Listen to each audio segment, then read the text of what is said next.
राजस्थान के news room से ये वक्त है न्यूज 18 प्राइम का। नमस्कार, आपके साथ मैं रविंद्र सिंह। और शुरुआत ब्रेकिंग न्यूज से। सबकी नजरें इस खबर पर टिकी हुई हैं क्योंकि जयपुर में बीजेपी की बहुत ही महत्वपूर्ण इस वक्त बैठक हो रही है। अभी कुछ देर पहले ही बीजेपी के अध्यक्ष जेपी नड्डा, केंद्रीय गृह मंत्री अमित शाह पहुंचे हैं जयपुर और इस वक्त मैराथन बैठक का दौर चल रहा है। आपको बता दें कि प्रदेश बीजेपी नेताओं के साथ मीटिंग हो रही है, इसमें फीडबैक ली जा रही है। पिछले दिनों परिवर्तन यात्रा जो हुई थी उसको लेकर फीडबैक, मौजूदा हालात, राजनीतिक जो गतिविधियां चल रही हैं उसको लेकर चर्चा हो रही है। परिवर्तन यात्रा के बाद बने हुए माहौल पर यह विचार मंथन हो रहा है और इसके अलावा पार्टी के आगामी कार्यक्रमों की रूपरेखा पर भी चर्चा की जा रही है।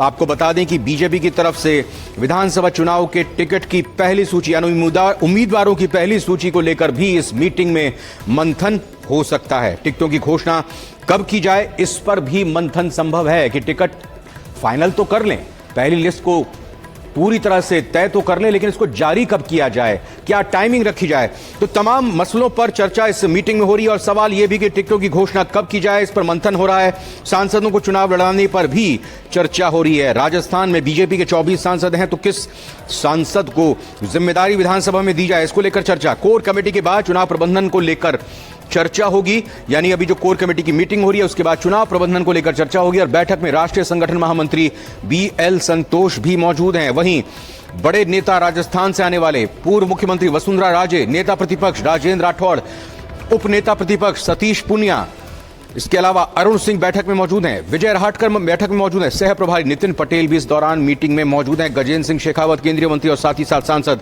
राज्यवर्धन सिंह राठौड़ भी इस मीटिंग में मौजूद हैं जिसमें चर्चा हो रही है।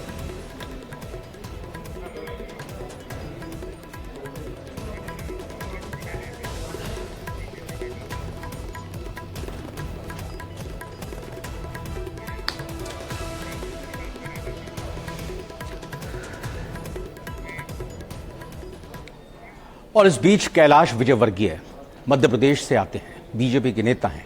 उनको विधानसभा चुनाव इस वक्त बीजेपी की तरफ से टिकट के तौर पर जिम्मेदारी दी गई है, उम्मीदवार बनाया गया है। उन्होंने टिकट मिलने के बाद इस नई जिम्मेदारी को लेकर, इस नई चुनौती को लेकर अपनी बातें सामने रखी हैं। आपको बता दें कि उनका बयान सामने आया जिसमें उन्होंने कहा कि मेरी चुनाव लड़ने का 1% भी इच्छा नहीं थी। साथ ही ये भी उन्होंने कहा कि बड़े नेता हो गए, अब तो अपन हाथ जोड़ने कहां जाएं, यानी जनता के पास अगर चुनाव लड़ने जाना है तो हाथ जोड़ना पड़ेगा, तो अपन बड़े नेता हो चुके हैं तो हाथ जोड़ने कहां जाएं। तो ये बयान बड़ा सुर्खी में चल रहा है कैलाश विजयवर्गीय का। इच्छा ही नहीं थी, एकदम 1% भी इच्छा नहीं थी। एक माइंडसेट होता है ना लड़ने का, अपने को तो जाना भाषण, अब बड़े नेता हो गए, अब हाथ जोड़ने कहां जाए, तो भाषण देना और निकल जाना, भाषण देना और निकल जाना, ये सोचा था हमने तो प्लान ये बनाया था कि रोज 8 सभा करनी है, 5 हेलीकॉप्टर से और 3 कार से। इस प्रकार रोज 8 सभा करनी है इस पूरे चुनाव में, और ऐसा प्लान भी बन गया था। पर आप जो सोचते वो होता क्या, भगवान की जो इच्छा होती वही होता है। तो भगवान की ऐसी इच्छा थी कि मैं चुनाव लड़ूं, एक बार फिर से जनता के बीच में जाऊं, तो ईश्वर की इच्छा थी। मैं एक बार फिर से उम्मीदवार, मुझे अभी भी विश्वास नहीं हो रहा है कि मैं उम्मीदवार, सच कह रहा हूँ मैं, मेरे को लग ही नहीं रहा है कि मुझे टिकट मिल गया और मैं उम्मीदवार बन गया। और अब ठीक है, बोले भारत माता की। तो कैलाश विजयवर्गीय को तो इंतजार नहीं था कि टिकट उनको मिलेगा, लेकिन इंतजार उन राम भक्तों को था कि कब रामलला के दर्शन होंगे। तो 22 जनवरी 2024 की तारीख नोट कर लीजिए, क्योंकि इस तारीख को, इस दिन भगवान राम की मूर्ति की भव्य मंदिर में प्राण प्रतिष्ठा होने जा रही है। आपको बता दें कि इससे कुछ ही दिन बाद यानी 26 जनवरी से पहले श्रद्धालु राम मंदिर में दर्शन कर सकेंगे। ये जानकारी राम मंदिर निर्माण समिति के अध्यक्ष नृपेंद्र मिश्रा ने दी है।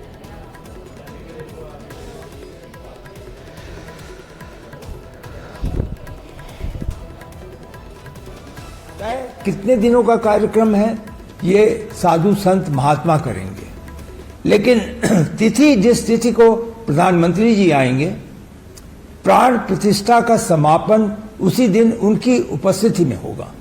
तो यदि आप वास्तविक तिथि की सूचना चाहते हैं तो सत्य यह है कि प्रधानमंत्री कार्यालय से अभी तिथि निश्चित नहीं है, लेकिन हम सभी यह अपेक्षा कर रहे हैं कि यह तिथि लगभग 20 जनवरी से 24 जनवरी के मध्य में होगी।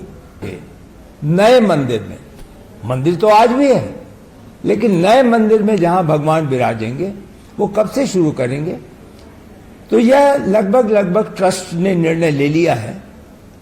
अंतिम निर्णय तो हमारे जनरल सेक्रेटरी श्री चंपत राय जी सूचित करेंगे सभी श्रद्धालुओं को, लेकिन यह है कि जिस तिथि को प्रधानमंत्री आएंगे उस तिथि को तो कोई नहीं आ पाएगा क्योंकि सुरक्षा की आवश्यकता होती है, लेकिन अगले दिन से श्रद्धालुओं को दर्शन करने की पूरी सुविधा होगी, अनुमति मिलेगी और व्यवस्था होगी। तो ये 26 से पहले हो सकता है? जी बिल्कुल, आपका यह कहना सही है और इसमें कोई किसी प्रकार की भ्रम नहीं है कि ये सभी कार्यक्रम 26 जनवरी के पहले निर्धारित हो जाएंगे। चांद और सूरज के बाद इसरो अब धरती के सबसे करीबी ग्रह शुक्र पर फतह करने की तैयारी में है। मिशन वीनस इस वक्त पाइपलाइन में और पूरी तैयारी इसरो की तरफ से कर ली गई है। क्या प्लान है, कब से इस मिशन को कामयाबी के आयाम पर लेकर जाना है, इस रिपोर्ट के जरिए देखते हैं।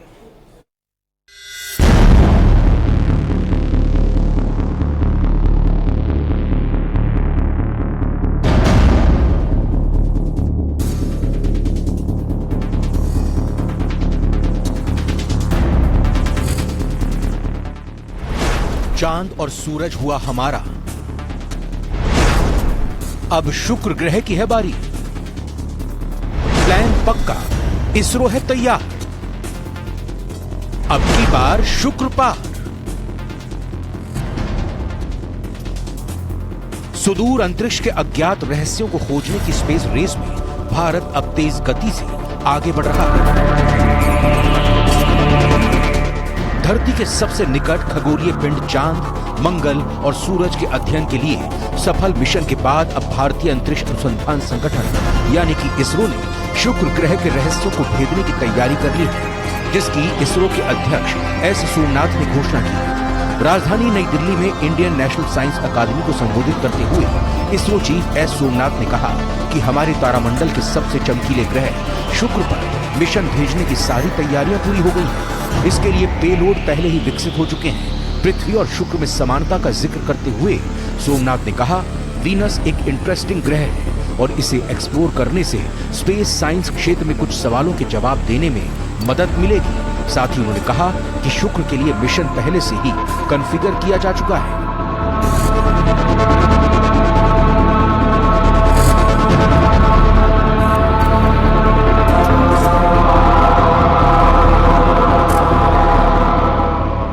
शुक्र ग्रह पर भेजे जाने वाले शुक्रयान एक ऑर्बिटर मिशन है, यानी स्पेसक्राफ्ट शुक्र ग्रह के चारों तरफ चक्कर लगाते हुए स्टडी करेगा, जिसमें कई साइंटिफिक पेलोड्स होंगे, लेकिन सबसे जरूरी दो पेलोड्स हैं, high resolution synthetic aperture radar और ग्राउंड पेनिट्रेटिंग रडार होंगे।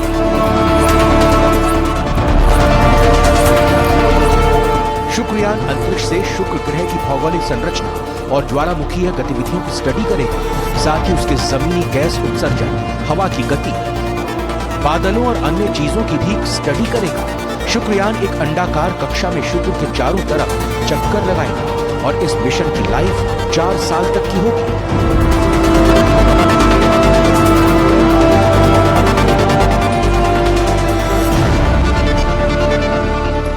आपको बता दें कि इसरो ने इससे पहले साल 2014 में मंगल ग्रह पर मंगलयान उतारकर इतिहास रच दिया था।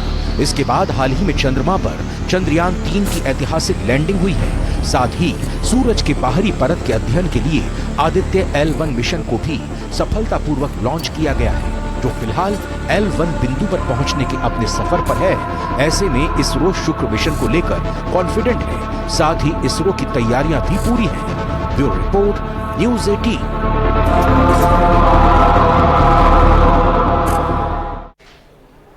मिशन वीनस के बाद अब सचिन के मिशन की बात करते हैं। जी हां, सीमा हैदर के सचिन की, वही सचिन जिसे लप्पू कहा गया, झिंगूर बोला गया, अब वो बॉडी बिल्डिंग करने के लिए निकला है। वो बाकायदा जिम जा रहा है और सचिन ने ठान लिया है कि अगर गदर फिल्म की स्टोरी पर उसकी कहानी को कहा गया तो फिर वो सनी देओल के स्टाइल में अपनी बॉडी बनाएगा, 2.5 किलो का मुक्का बनाएगा। पूरी रिपोर्ट देख लीजिए।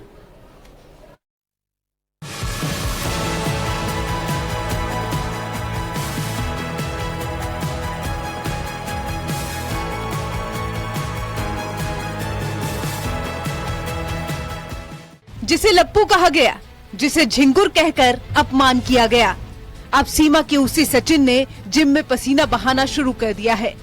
देखिए ये तस्वीरें।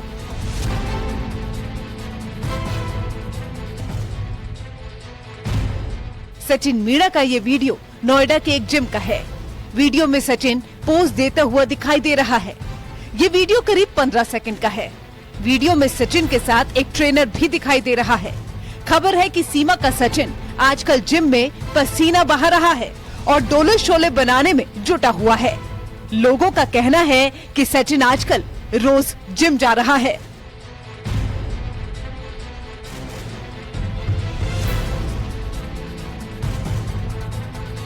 पाकिस्तान से नोएडा आए सीमा हैदर की कहानी भारत और पाकिस्तान दोनों में चर्चा का मुद्दा बनी हुई है।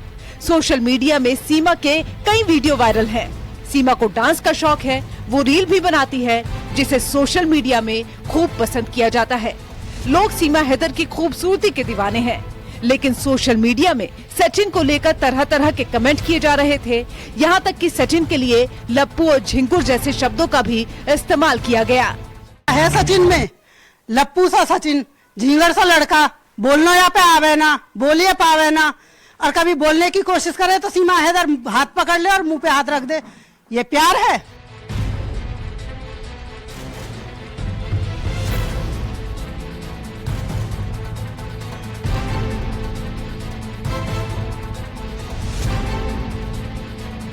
लेकिन अब सचिन ने सबको जवाब देने का मन बना लिया है। सचिन ने अब बॉडी बनाने का मन बनाया है। सचिन और सीमा की लव स्टोरी की तुलना गदर फिल्म की कहानी से होती है, तो सचिन ने भी अब गदर फिल्म के सनी देओल की तरह स्ट्रॉन्ग बनने की ठान ली है और इसीलिए सचिन ने जिम जाना शुरू कर दिया है। अब देखना ये है कि कितने दिनों में सचिन और फिट होकर लोगों के सामने आते हैं। लेकिन फिलहाल उनका ये वीडियो सोशल मीडिया में जमकर वायरल हो रहा है। लोग इस वीडियो को काफी पसंद कर रहे हैं। Bureau report, news 18।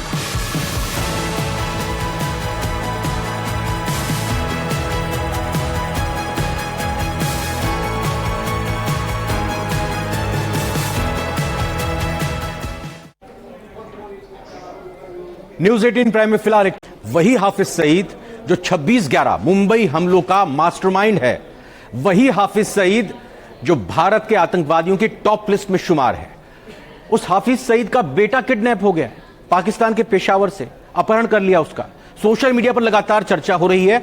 ISI Pakistan की खुफिया एजेंसी वो तक नहीं पता लगा पा रही है। रिपोर्ट देखते हैं।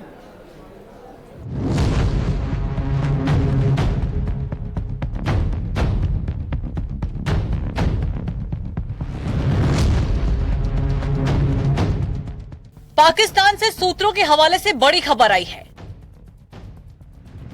बताया जा रहा है मोस्ट वांटेड आतंकवादी हाफिज सईद का बेटा कमालुद्दीन सईद अचानक लापता हो गया है। सोशल मीडिया पर दावा किया गया है कि हाफिज सईद का बेटा कमालुद्दीन सईद कल शाम से गायब है और उसका कोई सुराग नहीं मिल रहा है। कहा जा रहा है कि उसे अज्ञात लोग अपने साथ ले गए हैं। ऐसी चर्चा हो रही है कि हाफिज सईद का बेटा पेशावर में था जब कुछ कार सवार आए उसे अपने साथ ले गए, लेकिन इन खबरों की कोई पुष्टि नहीं हो पाई है। पाकिस्तान के कुछ पत्रकार कह रहे हैं कि ISI अब तक हाफिज सईद के बेटे का कुछ पता नहीं लगा पाई है। कहा जा रहा है कि इस घटना के बाद ISI और अन्य पाकिस्तानी आतंकवादी संगठन सदमे में है।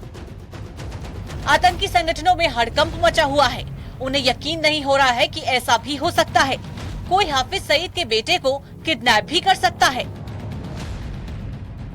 पाकिस्तानी सूत्र कह रहे हैं कि ISI में हड़कंप मच गया है और कमालुद्दीन सईद की तलाशी के लिए ISI ने जमीन आसमान एक कर दिया है, लेकिन अब तक उन्हें कोई सुराग नहीं मिल पाया है।